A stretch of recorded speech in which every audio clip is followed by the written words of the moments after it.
Hi everyone, this video is going to help with 8th grade 8.3. It's called Initial Value, and I want to have you also, when you're writing your notes, call this a Y-Intercept, because a lot of the things when you look up on this, they're going to call it the Y-Intercept, or your parents or your brothers or anyone that helps you, or it's called the Initial Value. So we've been studying the slope. So we had y equals mx plus b. So this is our formula we've been kind of looking at, and we know the rate of change, or the slope, was the m. So that was our rate of change, or we called it our slope. And that told us, like, how far do I go up? How far do I go over? Like, what is it going up and over? What is our rate? Okay, this b is what we're going to learn about in this lesson, and that is called our initial value, or our y-intercept. One thing to know about that initial value is it's where x is equal to 0. So when I give a definition of this, initial value is where x equals 0, or where your line crosses the y-axis. I'll give you a couple examples, but some people need the words. So that initial value is where that line crosses the, sorry, I'm trying to play with my camera a little. Sorry, there we go. Is where that line crosses that y-axis, and it's where x is 0. So let's look at a graph so you understand what I mean. All right, I'm going to make my own graph here real quick. And yeah, I like rulers. So if we're looking at my graph, and we know this is our x-axis, this one's our y-axis, and let's just say we're crossing right here at 2. And here's our second point, and I'm counting by ones on everything. I just didn't get out graph paper, but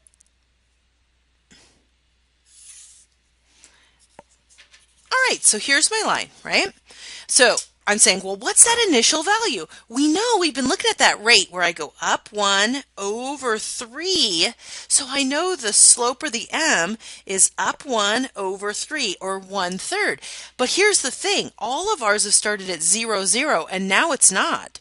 So that initial value basically tells you where on that y you need to start for your pattern, or our starting point. For this one, it's at 2. So our b is equal to 2 on my example. Cross the y at 2. That's where x is equal to 0. So that's what I'm meaning. So where does it cross? 2. What is it? It's the number by itself, not connected with the x. So let's look at a couple more examples so we can look at graphs and know. So let me see here. Oop, one more graph. I'll just do a small one here. Boop, boop, boo. All right. What is my initial value of this one? Again, counted by ones, because here's our x-axis, here's our y. What is that y-intercept, or initial value? Where do you cross? Well, here's 0, 0, so we're down 1, 2, 3. So we're at -3. So that b is equal to -3. What is my rate when I am here? I wanted to show you this one because as a negative rate, which is fine.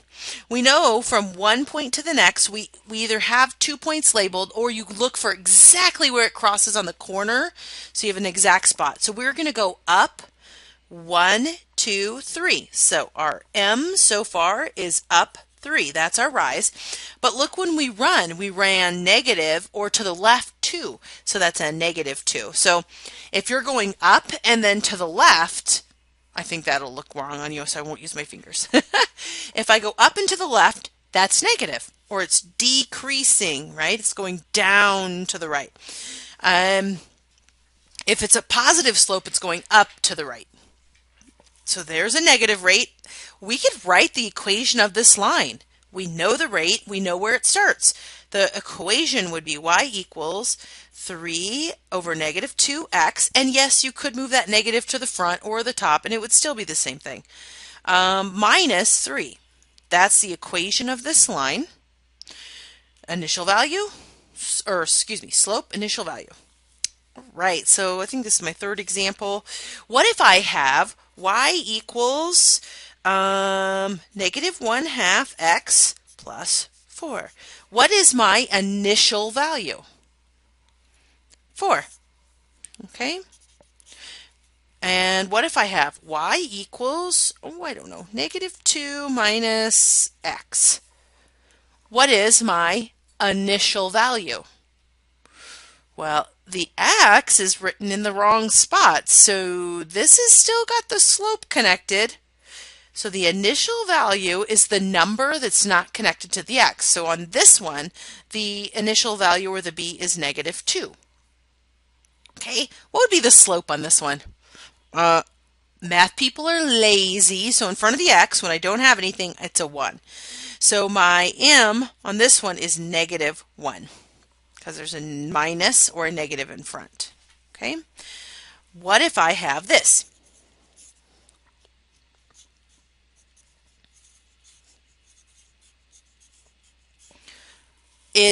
Can I see the initial value or the rate or the slope or y-intercept? No, I can't see it. I must use the distributive property. Remember, the distributive property is just where you multiply something outside the parentheses by both things in order to then see them. So 2 times 3x is going to give me 6x.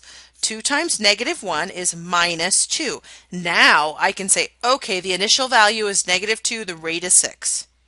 Or the m, b, or slope, y-intercept. All right, what would it be called? What property allows me to switch these and to rewrite this one as negative x minus 2? These are the same thing, but what property allows me to do that? Commutative property. Commutative property allows me to switch the way I'm doing something. So I think that's pretty much all they do. They give you equations, they give you graphs, you have to find that initial point. If you're talking a word problem, it's where you start. Where am I starting? Where is that initial value going to be? And that is pretty much all they give you on this section.